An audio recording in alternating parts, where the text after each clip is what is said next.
तो आज हम नक्शे पर एक ऐसी जगह जा रहे हैं जो शायद आकार में बहुत बड़ी न हो, लेकिन जिसका इतिहास, जिसकी संस्कृति और हाँ, जिसका आज का वैश्विक प्रभाव काफी गहरा है। हम बात कर रहे हैं लातविया की। हाँ, लातविया। हमारे पास जो जानकारी है जिसे श्रोता के लिए संकलित किया गया है, लातविया एक विस्तृत परिचय, उससे कुछ वाकई कमाल की और मतलब सोचने पर मजबूर करने वाली बातें निकल कर आई हैं। बिल्कुल। जरा सोचिए, एक देश जहां दुनिया का चौथा सबसे तेज इंटरनेट है और साथ ही यूरोप का सबसे चौड़ा झरना भी, ये विरोधाभास ही इसे दिलचस्प बनाता है ना? हाँ बिल्कुल, ये कॉन्ट्रास्ट ही है। चलिए इस बाल्टिक राष्ट्र की परतों को खोलते हैं, समझते हैं इसे। बिल्कुल, तो शुरुआत करते हैं इसकी भौगोलिक स्थिति से। देखिए, लातविया उत्तरी यूरोप में है, बाल्टिक सागर के पूर्वी किनारे पर। बाल्टिक सागर, ओके। हाँ, और इसके पड़ोसियों पर नजर डालना जरूरी है।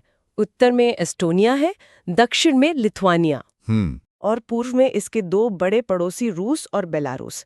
ये सिर्फ पड़ोसी देश नहीं है, बात ये है कि ये वो ताकतें हैं जिन्होंने इसके इतिहास और कह सकते हैं वर्तमान को भी काफी हद तक प्रभावित किया है। हाँ, वो लोकेशन ही ऐसी है। और राजधानी रीगा, वो सिर्फ प्रशासनिक केंद्र तो नहीं है ना, मैंने सुना है काफी ऐतिहासिक भी है। जी हाँ बिल्कुल, रीगा एक ऐतिहासिक और सांस्कृतिक धरोहर भी है। अगर क्षेत्रफल देखें तो करीब 64,589 वर्ग किलोमीटर। अच्छा। यानी बहुत विशाल नहीं, जैसा आपने कहा। हाँ। लेकिन इसकी लोकेशन इसे रणनीतिक रूप से अहम बनाती है। और जनसंख्या 2025 के अनुमान के मुताबिक लगभग 19 लाख के आसपास। 19 लाख, ठीक है। आधिकारिक भाषा लातवियाई है, जो इसकी अपनी पहचान को दर्शाती है, और मुद्रा यूरो है। मतलब ये यूरोपीय संघ के साथ गहरे आर्थिक जुड़ाव का प्रतीक है। सही? बिल्कुल सही। देखिए, बाल्टिक सागर पर इसकी स्थिति इसे व्यापार और आवागमन के लिए मतलब ऐतिहासिक रूप से महत्वपूर्ण बनाती रही है। लेकिन पूर्व में रूस और बेलारूस जैसे पड़ोसियों का होना इसे भू राजनीतिक रूप से एक संवेदनशील क्षेत्र भी बना देता है। हाँ, ये तो है। और ये सिर्फ आज की बात नहीं है, सदियों से ये क्षेत्र बड़ी शक्तियों के बीच टकराव का गवाह रहा है। इसी भौगोलिक स्थिति ने, आप देखेंगे, लातविया की रक्षा और विदेश नीति को आकार देने में अहम भूमिका निभाई है। इस पर हम आगे बात करेंगे। जरूर। और इसका इतिहास, मतलब जैसा आपने कहा, टकरावों से भरा, वाकई किसी रोलर कोस्टर राइड से कम नहीं लगता। ये जुझारूपन और टिके रहने की एक असाधारण कहानी है। सोचिए, 1918 में प्रथम विश्व युद्ध की उथल-पुथल के बाद लातविया ने स्वतंत्रता की घोषणा की। हाँ, आजादी। एक नए राष्ट्र का सपना साकार हुआ। लेकिन ये सपना, ये आजादी ज्यादा समय तक टिक नहीं पाई, है ना? बिल्कुल सही कहा। सिर्फ 2 दशक, सिर्फ 20 साल बाद 1940 में सोवियत संघ ने इस पर कब्जा कर लिया। ओह। और फिर कहानी और भी जटिल हो गई। द्वितीय विश्व युद्ध के दौरान 1941 से 1945 तक ये नाजी जर्मनी के नियंत्रण में रहा। यानी पहले सोवियत, फिर नाजी? हाँ, युद्ध खत्म हुआ, लेकिन लातविया की मुश्किलें नहीं।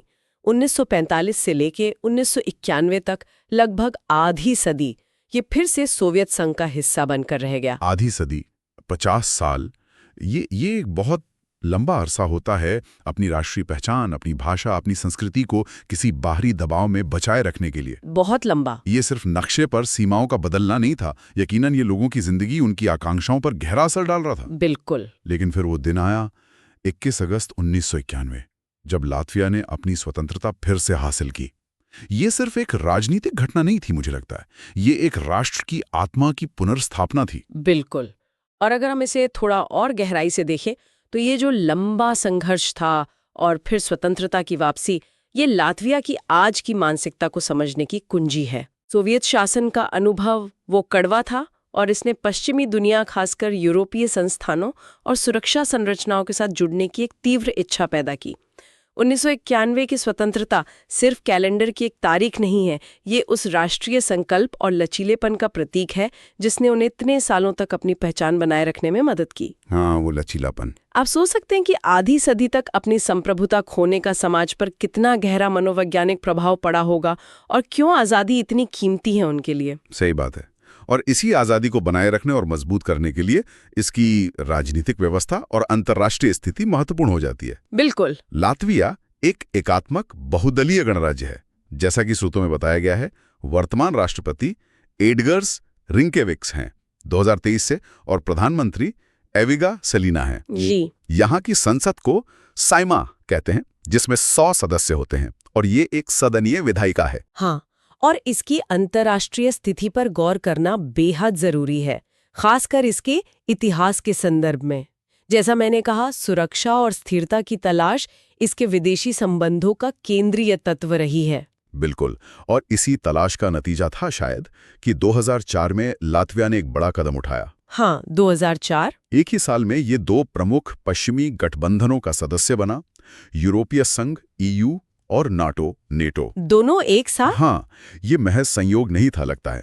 इसके अलावा ये संयुक्त राष्ट्र UN, विश्व व्यापार संगठन WTO और OECD जैसे अन्य महत्वपूर्ण अंतर्राष्ट्रीय मंचों पर भी सक्रिय है। हाँ, और 2004 में एक ही साथ EU और नाटो में शामिल होना वाकई गौर करने लायक है। मतलब क्यों एक देश जिसका इतिहास इतना जटिल रहा हो और जो भौगोलिक रूप से इतने संवेदनशील क्षेत्र में हो, इन पश्चिमी गठबंधनों की ओर इतनी मजबूती और तेजी से बढ़ा? हाँ, ये सवाल तो है। ये सीधे तौर पर उसके अतीत के अनुभवों से जुड़ा है। सोवियत संघ के विघटन के बाद ये पश्चिम के साथ एकीकृत होकर अपनी संप्रभुता और सुरक्षा सुनिश्चित करने का एक स्पष्ट रणनीतिक निर्णय था। नाटो की सदस्यता, विशेष रूप से वो अनुच्छेद 5 के तहत सामूहिक रक्षा का वादा, रूस जैसे शक्तिशाली पड़ोसी के सामने एक महत्वपूर्ण सुरक्षा गारंटी प्रदान करती है। अच्छा। वहीं EU सदस्यता ने आर्थिक विकास, व्यापार और लोकतांत्रिक संस्थानों को मजबूत करने में मदद की। ये एक तरह से अपने भविष्य को अतीत के साये से निकालकर पश्चिम के साथ जोड़ने का प्रयास था। समझ गया। अब जरा अर्थव्यवस्था और समाज पर नजर डालते हैं। 2000 के दशक में लातविया ने तेज आर्थिक तरक्की की थी, है ना, जिसे बाल्टिक टाइगर दौर का हिस्सा माना जाता था। हाँ, बाल्टिक टाइगर। हालांकि 2008-9 की वैश्विक आर्थिक मंदी ने इसे भी प्रभावित किया। आज यहाँ के प्रमुख आर्थिक क्षेत्रों में सेवाएं, विनिर्माण, खासकर मशीनरी और इलेक्ट्रॉनिक्स, लकड़ी और लकड़ी के उत्पाद, कृषि और हाँ, बढ़ता हुआ पर्यटन उद्योग शामिल है। जी। जैसा कि स्रोत बताते हैं, 2023 में प्रति व्यक्ति सकल राष्ट्रीय आय लगभग $22,630 थी। हाँ, ये $22,630 का आंकड़ा महत्वपूर्ण है। देखिए, ये इसे कई पश्चिमी यूरोपीय देशों से तो पीछे रखता है, लेकिन बाल्टिक क्षेत्र के अन्य देशों के मुकाबले ये एक सम्मानजनक आंकड़ा है। अच्छा। और ये सोवियत संघ के विघटन के बाद से हुई महत्वपूर्ण आर्थिक प्रगति को दर्शाता है। ये दिखाता है कि देश ने बाजार अर्थव्यवस्था की ओर संक्रमण में काफी सफलता हासिल की है, भले ही चुनौतियां रही हों। अर्थव्यवस्था के साथ साथ यहाँ का समाज भी बहुआयामी है। मुख्य जातीय समूह लातवियाई है, लेकिन इतिहास के विभिन्न चरणों, विशेषकर सोवियत काल के कारण यहाँ रूसी भाषी लोगों की भी एक बड़ी आबादी है। हाँ, ये मैंने पढ़ा था। इसके अलावा लिथुआनियाई, बेलारूसी, यूक्रेनी, पोलिश और अन्य अल्पसंख्यक समूह भी हैं। ये विविधता समाज का एक अभिन्न अंग है, लेकिन इसने नागरिकता, भाषा और राष्ट्रीय पहचान जैसे मुद्दों पर राजनीतिक और सामाजिक बहस को भी जन्म दिया है। ओके। और समाज की एक ऐसी उपलब्धि है जो वाकई ध्यान खींचती है।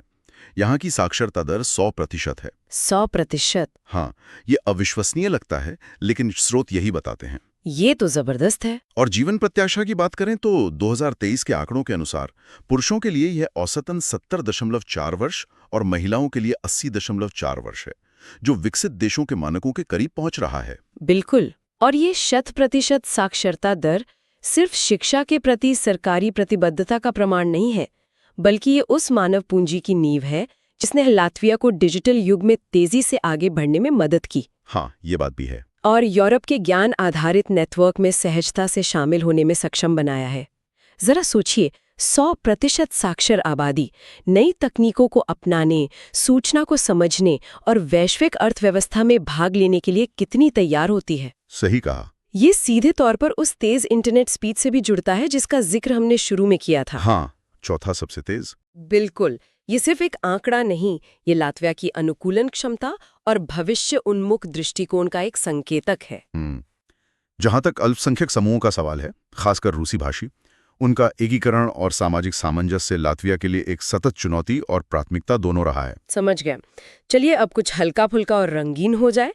लातविया की संस्कृति और कुछ अनोखे तथ्य। हाँ, जरूर। देश को पारंपरिक रूप से 5 सांस्कृतिक क्षेत्रों में बांटा जाता है। विज्जे में लातवाले, कोरलंड, ज़ेमगाले और सिलेजा। हालांकि स्रोत इन क्षेत्रों की विशिष्टताओं पर विस्तार से नहीं जाते, लेकिन ये विभाजन देश के भीतर मौजूद सांस्कृतिक विविधता को दर्शाता होगा। हाँ बिल्कुल। और लातविया की लोक संस्कृति, खासकर संगीत और नृत्य, यहाँ के जीवन का अभिन्न अंग है। हर 4 या 5 साल में होने वाला राष्ट्रीय गीत और नृत्य महोत्सव, अच्छा, महोत्सव। हाँ, एक विशाल आयोजन होता है। इसमें हजारों गायक और नर्तक भाग लेते हैं। ये सिर्फ मनोरंजन नहीं है, ये राष्ट्रीय पहचान, भाषा और एकता का एक शक्तिशाली उत्सव है। वाह। खास तौर पर उस दौर में जब लातवियाई पहचान और भाषा पर बाहरी दबाव था, ऐसे सांस्कृतिक आयोजन प्रतिरोध और कह सकते हैं टिके रहने का प्रतीक बन गए थे। ये महोत्सव महज परंपरा नहीं है, बल्कि राष्ट्रीय भावना को जीवित रखने का एक जरिया है। ये तो बहुत महत्वपूर्ण है फिर। और पारंपरिक पोशाकों में एक खास चीज है लिएलवाडे बेल्ट। हाँ, लिएलवाडे बेल्ट। ये एक जटिल पैटर्न वाली बुनी हुई बेल्ट है जिसके डिजाइन में प्राचीन प्रतीक छिपे माने जाते हैं। ये इतनी महत्वपूर्ण और प्रतिष्ठित है कि इसे लातवियाई पासपोर्ट पर भी जगह दी गई है। पासपोर्ट पर? ये तो वाकई खास है। हाँ, ये अपनी जड़ों से गहरे जुड़ाव का प्रतीक है।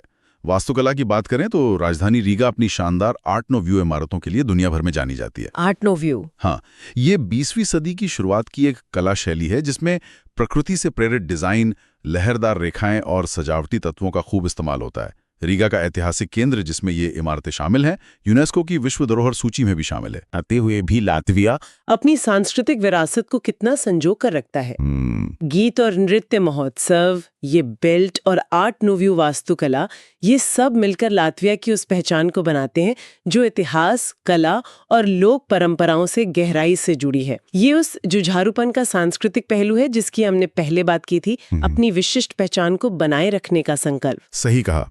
यहाँ कुछ और मजेदार बातें हैं जो इन स्रोतों से सामने आई हैं। लातविया का राष्ट्रीय खेल आइस हॉकी है। Ice hockey? हाँ, सुना है, काफी पॉपुलर है। हाँ, काफी लोकप्रिय है। प्रकृति प्रेमियों के लिए यहाँ वेंटास रूम्बा नाम का झरना है, जिसे यूरोप का सबसे चौड़ा प्राकृतिक झरना कहा जाता है।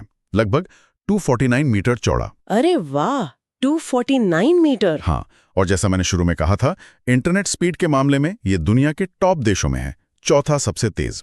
परंपरा और आधुनिकता का ये संगम वाकई आकर्षक है।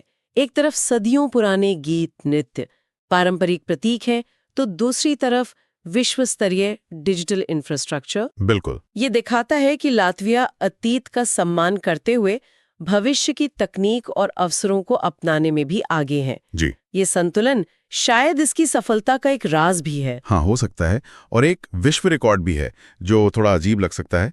2012 में यहीं पर 54 घंटे और 4 मिनट तक चली दुनिया की सबसे लंबी फोन पर बातचीत दर्ज की गई थी। 54 घंटे? हाँ, मुझे आश्चर्य है कि इतनी देर तक बात करने के लिए उनके पास क्या विषय थे। शायद इंटरनेट इतना तेज और कॉल क्वालिटी इतनी अच्छी थी कि वे रुकना ही नहीं चाहते थे, या शायद वो अगले गीत और नृत्य महोत्सव की योजना बना रहे थे। हो सकता है।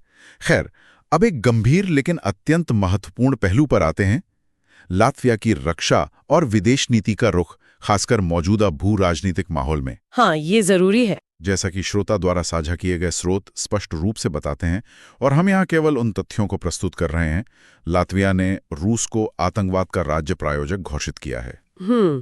स्रोत ये भी उजागर करते हैं कि लातविया यूक्रेन को सैन्य और अन्य प्रकार की सहायता प्रदान करने का प्रबल समर्थक है। हाँ, देखिए, इस रुख को समझने के लिए हमें फिर से इसके इतिहास और भूगोल पर लौटना होगा। सोवियत शासन का वो लंबा और कहना चाहिए दर्दनाक अनुभव और रूस के साथ एक लंबी सीमा साझा करना, इन दो कारकों ने लातविया की सुरक्षा चिंताओं और विदेश नीति की दिशा को गहराई से प्रभावित किया है। रूस के प्रति उसका कड़ा रुख उसके अपने ऐतिहासिक अनुभवों और वर्तमान सुरक्षा आकलन पर आधारित है। नाटो की सदस्यता उसके लिए केवल एक संधि नहीं, बल्कि अपनी संप्रभुता की रक्षा के लिए एक जीवन रेखा की तरह है। अच्छा। और ये दोहराना महत्वपूर्ण है कि हम यहाँ केवल स्रोत में दी गई जानकारी को निष्पक्ष रूप से रख रहे हैं। ये लातविया के आधिकारिक दृष्टिकोण को दर्शाता है, न कि हमारा कोई समर्थन या विरोध। बिल्कुल, ये स्पष्ट करना जरूरी है। तो हमने आज लातविया के कई पहलुओं को छुआ। हमने देखा कि यह एक जुझारू बाल्टिक राष्ट्र है जिसकी सांस्कृतिक जड़ें बहुत गहरी हैं। हाँ। इसकी रणनीतिक स्थिति इसे महत्वपूर्ण बनाती है। एक जटिल और अक्सर दर्दनाक अतीत के बावजूद इसका दृष्टिकोण आधुनिक है। ये तकनीक को अपनाता है और यूरोपीय व वैश्विक मंच पर पूरी सक्रियता से अपनी भूमिका निभा रहा है। बिल्कुल। वो 100% साक्षरता, तेज इंटरनेट, अपनी अनूठी संस्कृति को सहेजने का जज्बा और अपनी सुरक्षा को लेकर स्पष्ट रुख, ये सब मिलकर लातविया की खास तस्वीर बनाते हैं। संक्षेप में कहें तो लातविया का सार उसकी गहरी ऐतिहासिक चेतना और समकालीन यूरोपीय व वैश्विक संरचनाओं में उसकी सक्रिय भागीदारी के अनूठे मिश्रण में निहित है। ये एक ऐसा देश है जो अपने अतीत के सबकों को नहीं भूलता, अपनी राष्ट्रीय पहचान पर गर्व करता है और साथ ही भविष्य की ओर देखने तथा आधुनिक दुनिया की चुनौतियों और अवसरों का सामना करने के लिए भी पूरी तरह तैयार है। और अब, जैसा कि हम हमेशा करते हैं, श्रोताओं के लिए सोचने के लिए एक सवाल, ये सीधे तौर पर शायद इन स्रोतों में ना हो, लेकिन हमारी आज की इस चर्चा से स्वाभाविक रूप से उभरता है। जी। अपने विशिष्ट इतिहास, अपनी संवेदनशील भौगोलिक स्थिति और अपनी मजबूत पश्चिमी निष्ठाओं को देखते हुए लातविया आने वाले वर्षों में उत्तरी यूरोप के इस लगातार बदलते और कह सकते हैं अनिश्चित भू राजनीतिक परिदृश्य को कैसे नेविगेट कर सकता है, उसके सामने सबसे बड़ी चुनौतियां और सबसे बड़े अवसर क्या हो सकते हैं। कि वो अपनी ऐतिहासिक सीखों, अपनी मजबूत पश्चिमी साझेदारियों, खासकर नेटो और ईयू, अपनी आंतरिक सामाजिक एकता और अपनी तकनीकी प्रगति का उपयोग करके इन जटिलताओं का सामना कितनी कुशलता से करता है। संतुलन साधना मेरे ख्याल से हमेशा महत्वपूर्ण रहेगा। बिल्कुल, संतुलन। इसी विचार के साथ हम लातविया पर अपनी आज की ये विस्तृत चर्चा यहीं समाप्त करते हैं। जी। उम्मीद है आपको ये जानकारी न केवल रोचक लगी होगी, बल्कि इस महत्वपूर्ण बाल्टिक राष्ट्र को समझने में भी मददगार साबित हुई होगी।